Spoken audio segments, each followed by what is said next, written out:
standing here on the lower end of Culp's Hill, and I'm going to do today a video series, a very important one, that I'm going to call the 137th New York Infantry's Defense of Culp's Hill and Green's Traverse. I'm going to do it in several parts since it's going to be a little bit longer of a video than I normally do.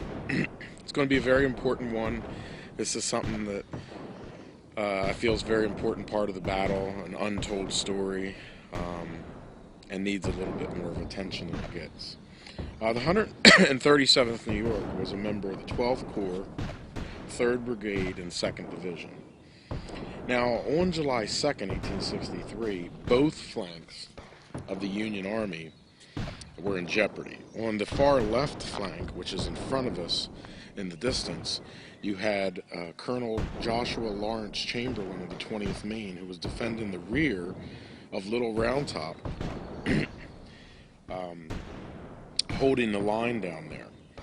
But up here on this side, in the distance, in this area that we're at now and beyond, another colonel named David Ireland of the 137th New York Volunteers was defending the extreme right flank of the Union Army on the lower portion of Culp's Hill.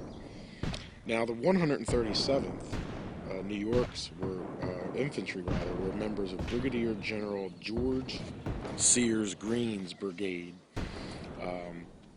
and they were posted here on Lower Culp's Hill.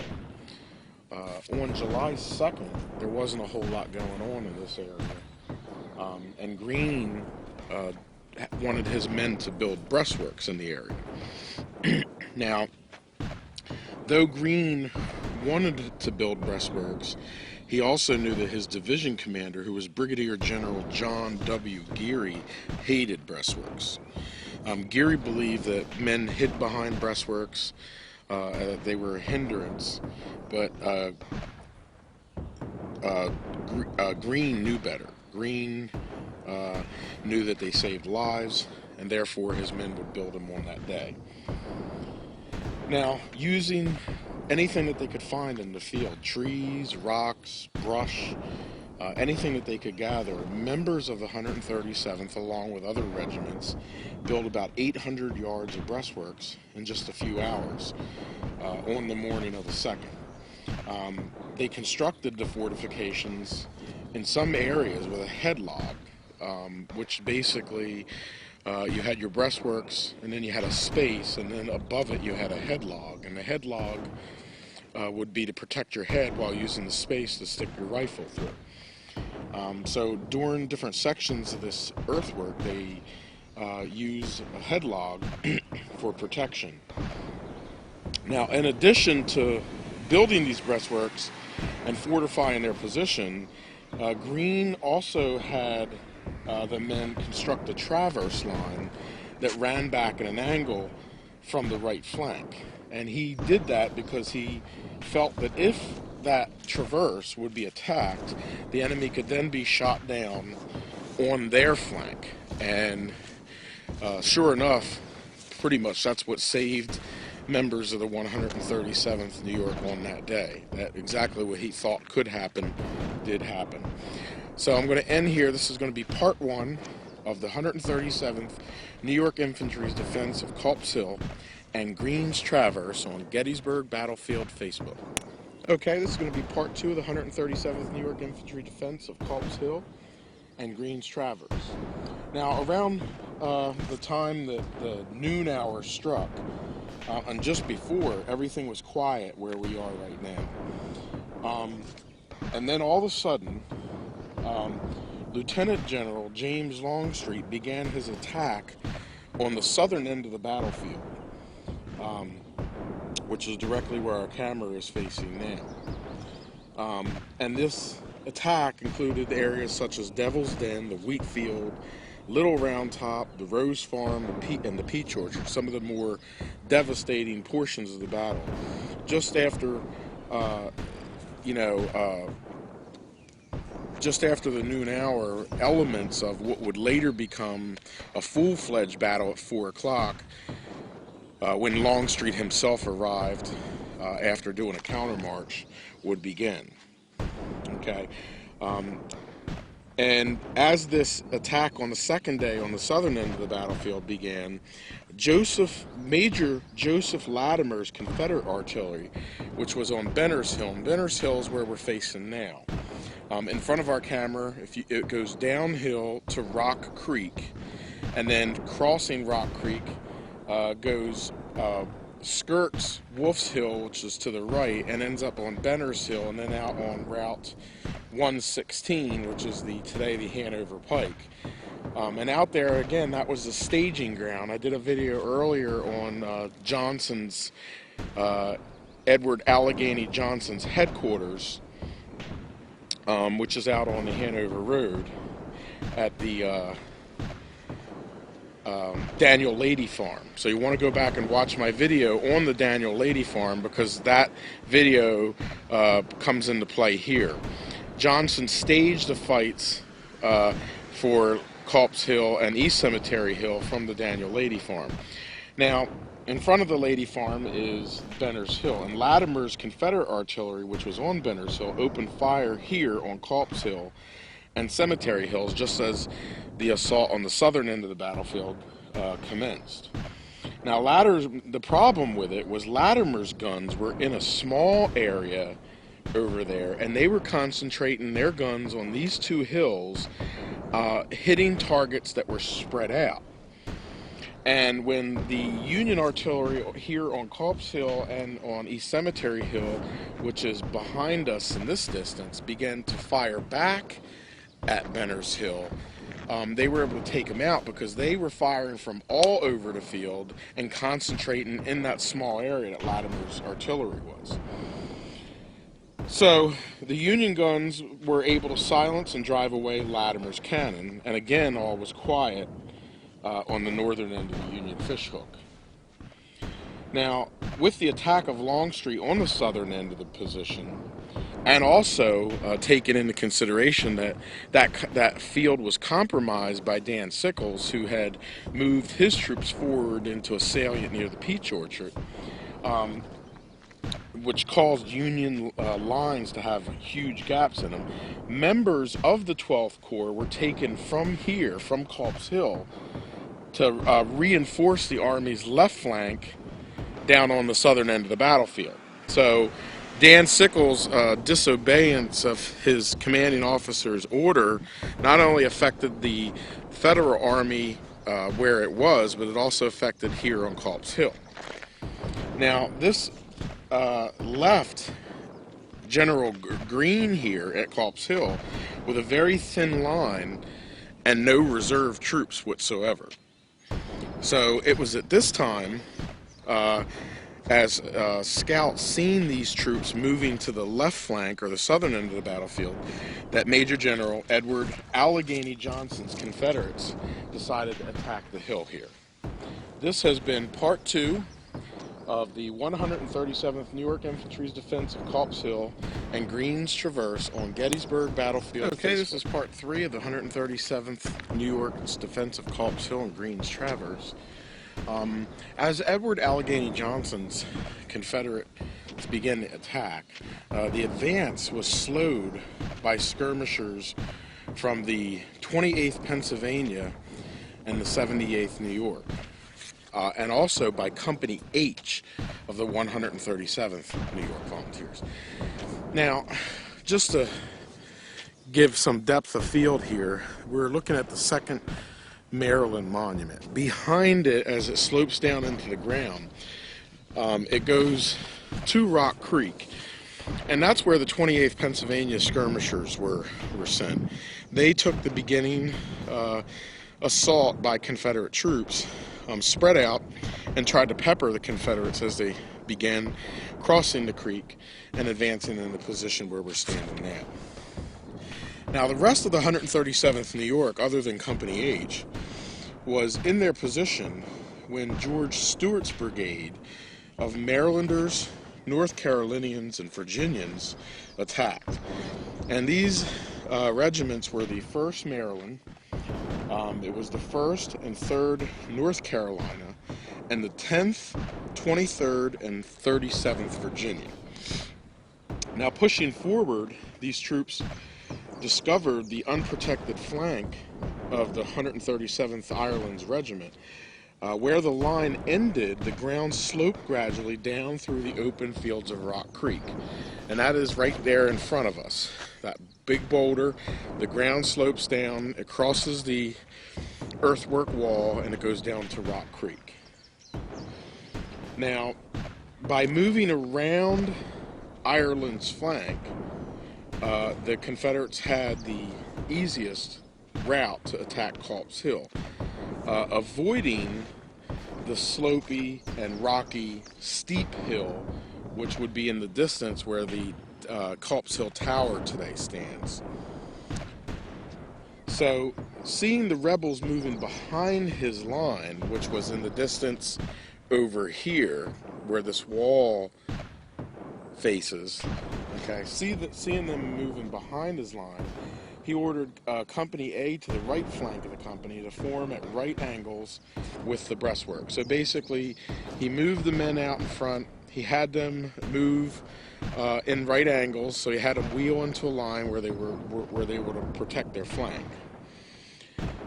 Now, he had them do that so they could check the enemy, and they did this for some period of time, but after a while they fell back a short distance to a better position.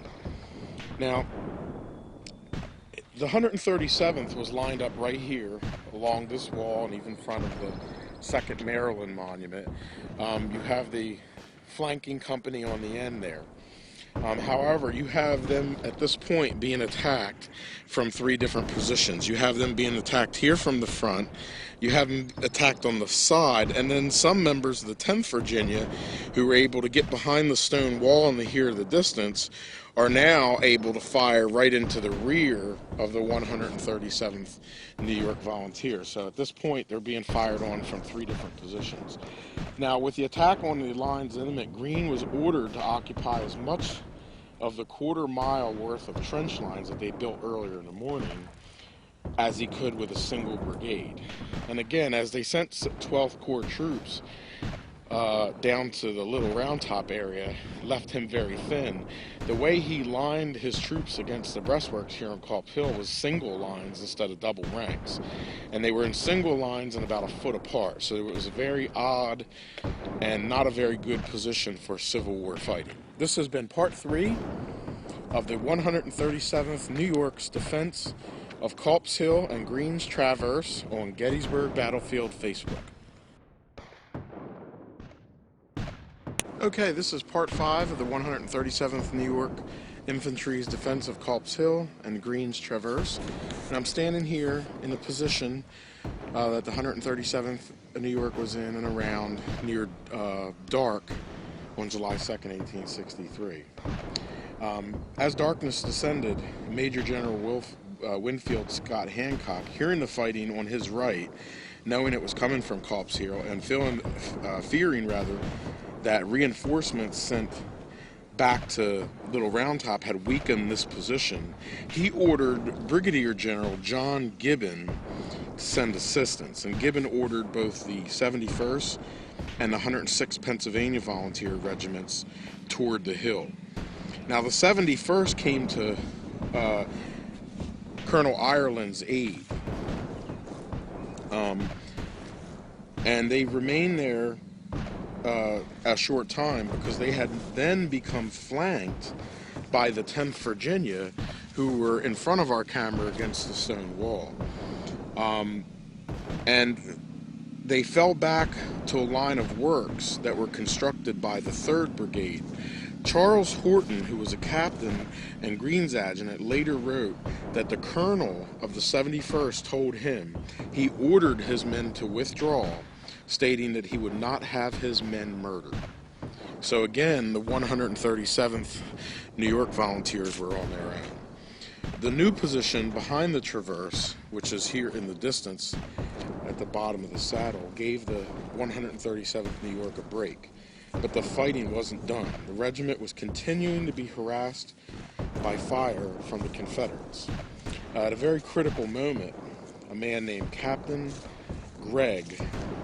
Joseph H. Gregg of Company I volunteered to take a squad of about 10 men and stop this harassment from the Confederate troops here in the Traverse by mounting a bayonet charge, a small bayonet charge. Now, he did that. It wasn't very successful. He was mortally wounded in the left shoulder and the chest. He was taken to a field hospital nearby, which today is an inn, and he died there on July 3rd of 1863. His arm was also amputated as he was in the hospital dying. Colonel David Ireland reported that Captain Gregg's valiant defensive action here on July 2nd.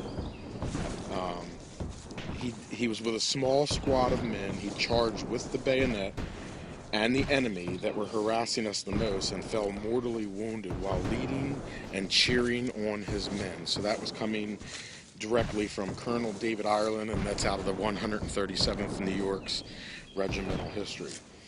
And then after 10 p.m., when the 84th New York Volunteers, also known as the 14th Brooklyn, finally relieved Ireland's men in the Traverse. It had been a costly fight for the 137th New York Volunteers. Out of 423 men that were engaged, 40 of them were killed, 87 of them were wounded, and 10 that were captured. But they had done and held their ground, and they did their duty. They lost 32% casualties. Amongst those casualties were both men and officers.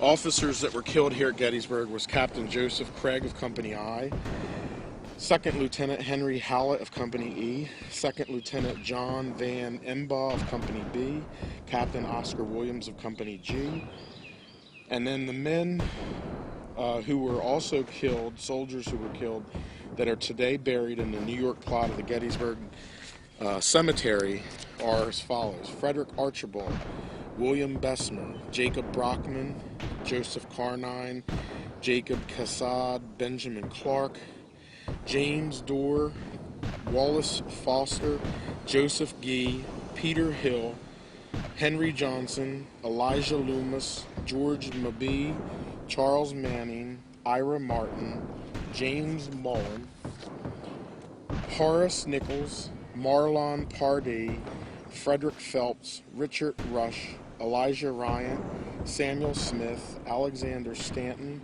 George Strong, William Sutcliffe, Dean Swift, Parley Tilbury, Lucian Vining, Venable Wesley, and William Wheeler. Those are all the sergeants, privates, and corporals, non-officer material that were killed here at Gettysburg, and they're buried in the Gettysburg National Cemetery in the New York plot. And here at the end of this line of this fight is the monument / rock to the 84th New York Volunteers, the Brooklyn Infantry. And this right where we're standing is where they built this traverse. And a traverse was basically an obstacle. In Webster's dictionary, it's called an obstacle or like an earthwork, a trench. And again, it was built at such an angle to where if the 10th Virginia, which charged across this field here at the stone wall, was able to attack this area, which they did for a short time, but before being driven back, that they would be receiving flank and fire themselves.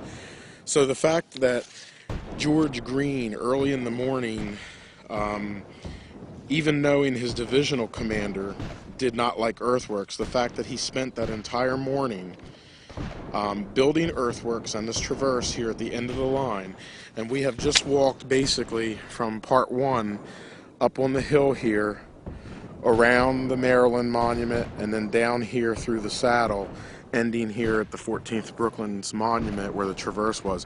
The fact that Greene ordered these trenches and this traverse to be built in those early morning hours before the fighting, when all was quiet, even going against what Geary wanted, was what caused the action to happen here and the defense of Culp's Hill. And I think it's very important to mention that even though Joshua Lawrence Chamberlain did a very gallant thing on the southern end of the battlefield on July 2nd, this particular regiment took on more casualties. They fought for 9 more hours, being a total of 11 hours. They had 4 different attacks on them. They were being attacked from their front, their right, and their rear in some spots and times of the battle. They had more men killed. And the key position to the July 2nd was Culp's Hill, because if the Latimer's batteries, who were on Benner's Hill, could take Culp's Hill, they could get guns and men up here and defend it, and then attack the position of East Cemetery Hill, which is in that direction in front of us, which was the main Union position at the time, that was retreated on July 1st, 1863, when the Confederates chased the 1st and 11th Corps through the town of Gettysburg and up onto East Cemetery Hill, and that's where they built their foundation. So again, if they take this hill on July 2nd, there may not be a Pickett's charge on July 3rd. So in some ways, the 137th and members of Greene's brigade saved the Union here on Culp's Hill on July 2nd, 1863. This has been part 5 of the 137th New York Infantry's defense of Culp's Hill and Greene's Traverse. Okay, we are standing here in front of the 137th New York Infantry's monument. And this is going to be part 6 and the final part of the 137th New York's defense of Culp's Hill and the Greene's Traverse video series that I've just worked on here for the last hour. And we're ending here at their monument. And the monument to the 137th New York was dedicated on the 50th anniversary of the battle on July 2nd, 1888. Now, originally, this wasn't the monument that stood here. Just 2 years earlier, the 23rd Pennsylvania had placed a monument here on that very stone where this monument sits here. And the reason I know that is from photographic evidence. Also, my great-great-great-grandfather was a member of the 23rd Pennsylvania.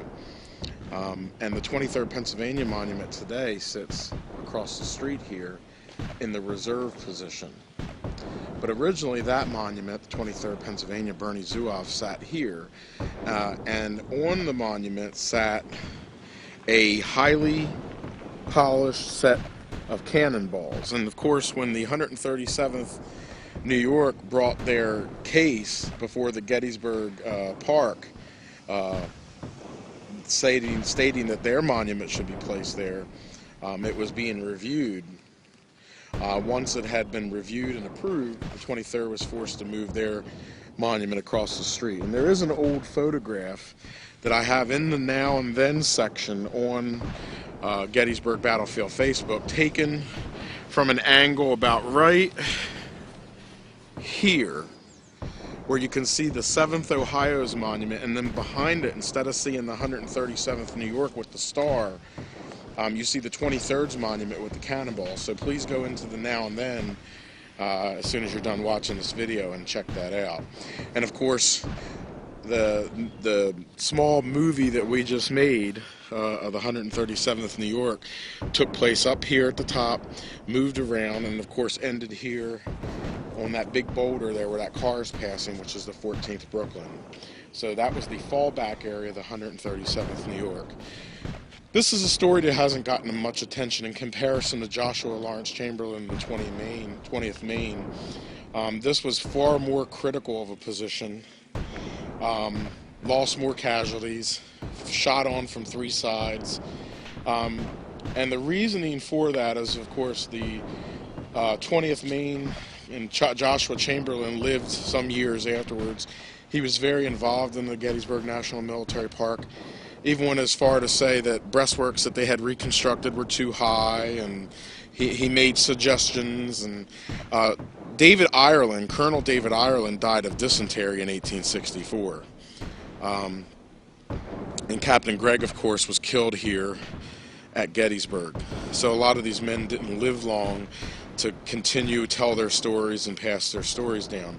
Also, there's a bit of humility involved. I believe that the 137th New York was very humble about the way they placed their monument. I remember when I first heard the story of the 23rd's monument being here and then forcing them to move it across the street into the reserve position. It kind of upset me at first, of course, because my loyalties lay with my great-great-grandfather. However, that was what happened here on Culp's Hill, and you can't change history. And the 23rd wasn't the first regiment out here. They were a reserve unit, so of course their monument does belong in the reserve position.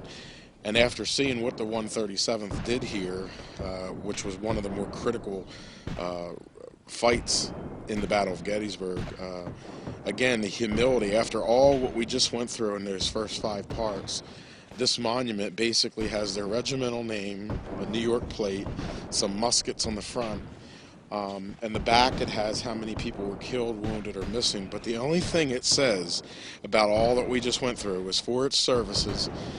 In this and many other great battles of the war, it holds a proud position in the history of the Great Rebellion. And as we walk around the monument, you'll see that is all it says. There's your casualty list there.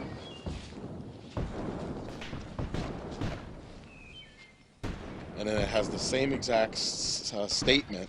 The 137th Regiment of New York held this position July 2nd, 1863 until the retreat of the rebel army, and that is all it says. The monument was Frederick and Field of Quincy, Massachusetts.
Okay, we are here in Spangler's Meadow near Abraham Spangler's Spring, which is just across the street here. And we're going to talk today about one of the more deadly actions, a charge that was made by the 27th Indiana, the 2nd Massachusetts, the 13th New Jersey, and the 3rd Wisconsin against Hoosier soldiers, Confederate soldiers, which were situated on the breastworks in the field just to the front of us. On July 2nd, the 12th Corps was determined to take back ground that they had lost in this area the night before. Believing that the Confederate Army, the rebels, were in a vulnerable position, Colonel Silas Colgrove ordered the 27th Indiana and the 2nd Massachusetts to charge across this very field that we're at now. As they made this charge across this field, Confederates rose up from the breastworks and put infiltrating fire upon them. The first volley of fire held the 27th Indiana in check. The second volley forced them to retreat. By the time this battle was over, 4 of their color bearers were killed and 4 more were being wounded. Nearly 1/3 of the regiment was lost. The 13th New Jersey, which was on the right flank of this position, were firing from the breastworks. The 2nd Massachusetts was able to clear a part of the breastworks to the left. However, the 27th Indiana were stopped at this point up here where this marker is in the field. This marker here behind the monument, which we just passed, marks the further spot that the 27th Indiana made it on that charge that day. So as they began their charge from the breastworks in the distance over there across the field here where you see their monument, they were only able to get this far where this marker stands here today. before they were put into check and then forced to retreat here on July 2nd of 1863.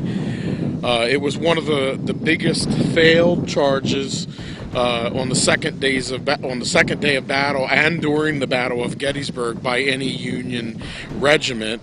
And as I said, nearly 1/3 of the regiment became casualties because of this failed charge that was ordered by Colonel Silas Colgrove. This beautiful monument here that stands here is in honored memory of the valiant men who served in these Indiana regiments here. It's a state of Indiana regiment, but it's a monument to the state of Indiana rather, and it has the state of Indiana seal, which it became a state in 1816. But it is put in the position on the battlefield here where the 27th Indiana made their fateful charge on July 2nd of 1863. This has been the charge of Silas Colgrove's 27th Indiana, 2nd Massachusetts, 3rd Wisconsin, and 13th New Jersey, here at Abraham Spangler's Meadow on July 2nd, 1863, on Gettysburg Battlefield Facebook.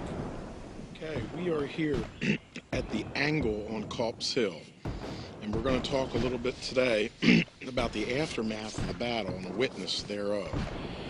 This particular part of Culp's Hill here, which we call the angle, which starts up there at the First Maryland Monument and then works its way down here, down the road through these angles, past the 14th Brooklyn, past Greene over here to the 7th Ohio, 137th New York, and the 23rd Pennsylvania Bernie Zouaves. This area, Slocum and the intersection here of Williams Avenue, is probably one of the more deadly areas on Culp's Hill. Confederates overran the earthworks. And just after the battle, a witness who came here just days after the battle to observe the aftermath was a man named John Howard Wirt. He was a 22-year-old man. He was the son of a farmer. And he came here to the angle on Culp's Hill a couple days after the battle and witnessed the carnage. In this spot, he literally said that bodies were heaped on top of one another. And we see pictures such as the pictures down at the Rose Farm or over at the Harvested Death Field near the Reynolds Death Field, but very rarely do we see bodies literally heaped on top of one another. And John Howard Wirt came here and remembered bodies heaped on one another. One particular instance in particular that he mentioned was a flat rock over by the angle, which we're going to take a walk over to now. Now this rock today has the monument to the 29th Pennsylvania Infantry on it. Over on this rock, just a couple days after the battle, he saw the mangled and shredded remains of a soldier who had been blown apart by a shell. In the soldier's hand was some shattered pieces of a dagger-type photograph of a woman, and John Wirt remembered looking at that shattered photograph and wondering if that was that person's sweetheart, his wife, maybe his mother. He wrote, and I quote, "All who visited this spot were impressed with the wonderful appearance that was presented. None who saw it can ever forget how the trunks of the trees were riddled from ground up for 20 feet, so that scarcely a vestige of the original bark or its color could even be seen. No pen can describe the appearance of these woods. Those who did not see the wonderful sight can never realize it. The life was shot from every pore of these trees as effectually as from yawning trenches, all along that marshy valley as it extends toward Rock Creek, upon the graves of the brave, but misguided men beneath mingling dust with dust, neither man nor tree that stood before the fire that swept that valley of death could live." And again, he is describing this area here as of the angle, where not only were their bodies heaped on top of one another, but the trees themselves were just shot to pieces. And again, this flat rock here was a particular rock that John Howard Wirt remembered seeing the mangled remains of a soldier here heaped upon it. And today it sits the 29th Pennsylvania Volunteer Monument. So again, this has been the Deadly Angle at Culp's Hill here on Gettysburg Battlefield Facebook. Okay, I am standing here between Culp's Hill, which is to my left, and the Spangler Spring area, which is over to the right. And I'm looking at the Pardee Field monument here. And this is a monument for this particular field here. On the night of the 2nd, Union troops that were in this area around Culp's Hill, Spangler's Meadow, were actually pulled away to support the crumbling lines of the 3rd Corps under Dan Sickles. So once again, the action of Dan Sickles disobeying a direct order and moving his men out, which compromised the Union fishhook line greatly, actually affected the battle over here on Culp's Hill, because on the night of the 2nd, troops were pulled out of here to go over to the southern end of the battlefield to support the crumbling lines of the 3rd Corps under Sickles. While that was happening, at that same time, Major General Edward Allegheny Johnson's division, which included Brigadier General Stewart's brigade, and some of the regiments that were in that group were 33rd North Carolina, 1st Maryland, 37th Virginia, 23rd Virginia, and the 1st North Carolina. They had an attack, and they held the tree line and the works, which are in front of us here. You see that one tree? That is a witness tree. And just in front of that tree is a stone wall that goes pretty much all the way across in this direction. Well, those earthworks were built on the night of the 1st by Union soldiers up here on Culp's Hill. And when Edward Allegheny Johnson division attacked, they pushed the Union troops back and held that position. Now, early on the morning of July 3rd, under an order by Brigadier General John W. Geary, whose 12th Corps was in the Culp's Hill area here, he gave an order for some regiments, including Pardee's 147th Pennsylvania Volunteer, to charge forward facing us here and retake these works and the stone wall that was built by the Union troops the night before. Now, Lieutenant Colonel Ario Pardee Jr., with the 5th Ohio on his left and 7th Ohio on his right, charged in this direction toward our camera, toward where that tree stands today in the stone wall, and retook this field at 5 a.m. They were ordered to charge. They took the stone wall that was occupied by the enemy in grand style. And their firing caused a heavy loss to the enemy, who then abandoned the entire line of stone wall. And they were pushed back in this direction here. And in the distance beyond, you can see the star, which is also the 147th Pennsylvania monument, one of several they have here on the battlefield. This stone here was dedicated in honor of that charge by the 147th, and it actually had Pardee's name put on the front. I believe originally it was painted on the rock, and then sometime later there was some, it looks like bronze letters that have turned like a blackish green color put on there that says Pardee Field. And then on the side of this monument, it talks a little bit about the action on the 3rd. There's a little plaque that says, at 5 a.m., the 147th Pennsylvania Volunteers, Lieutenant Colonel Ario Pardee Jr. was ordered to charge and carry the stone wall occupied by the enemy.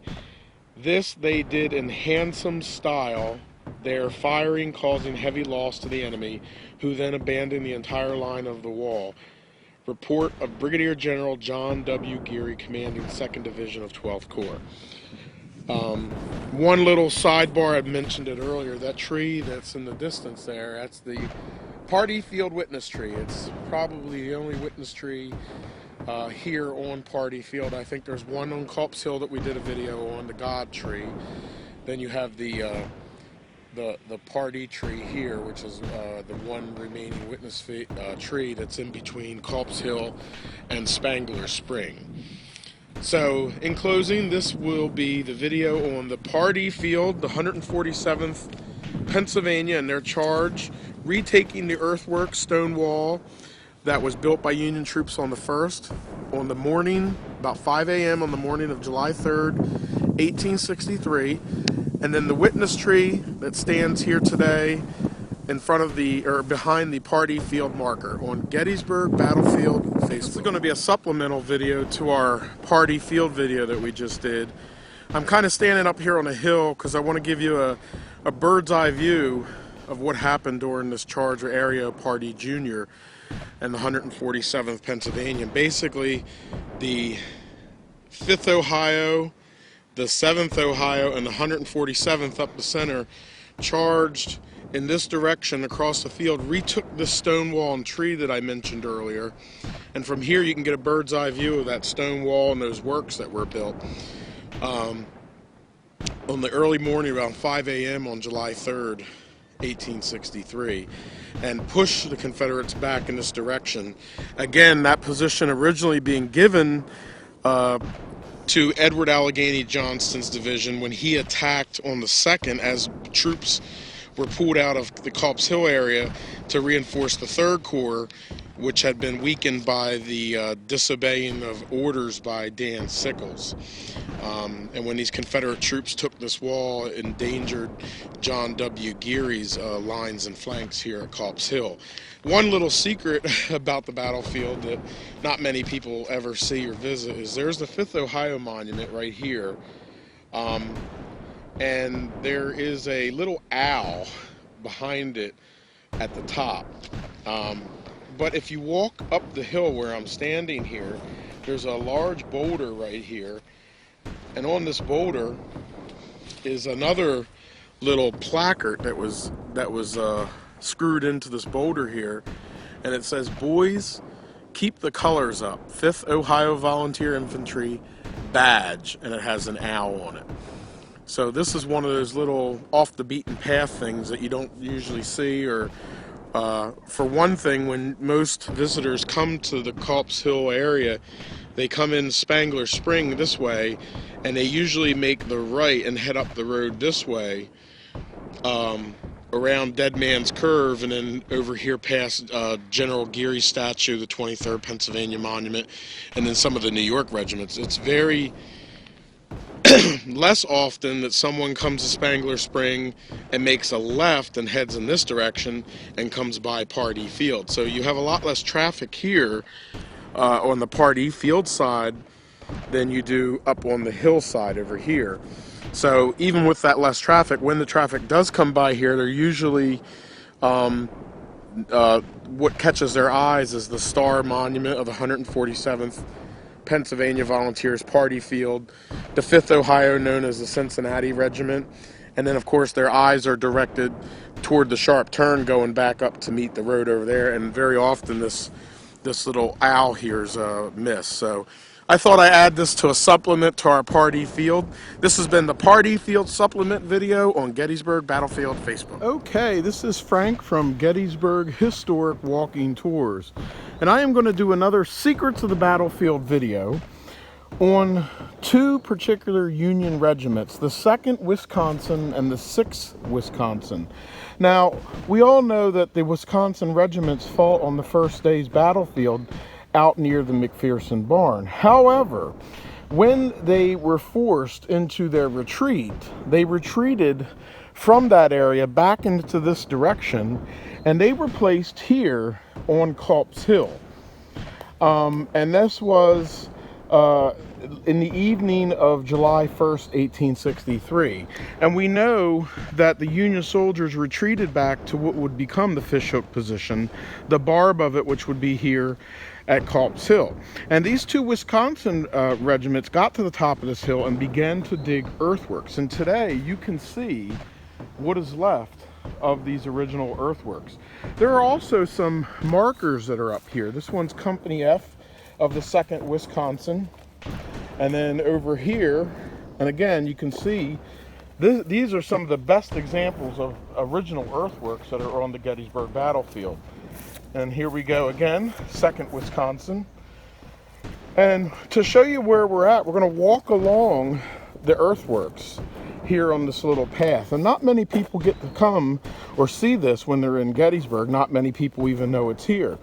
So I'm going to start at these 3 monuments, the 2 to the 2nd Wisconsin, and then there's one up here for the 6th Wisconsin. And then I'm going to lead you up to the road to show you how to get here.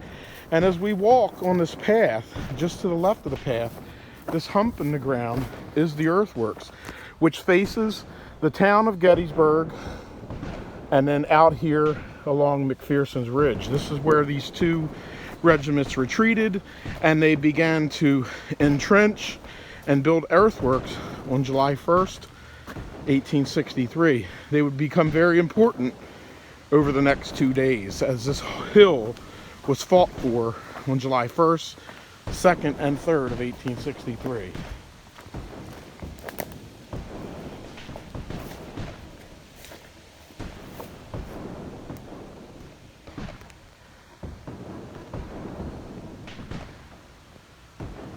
And then just in front of us is the marker for the 6th Wisconsin's line.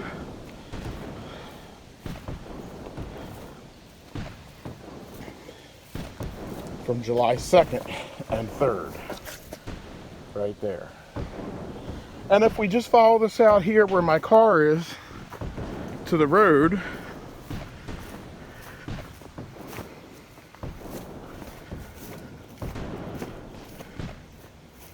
and we look to the left, you can see the Culp's Hill Tower.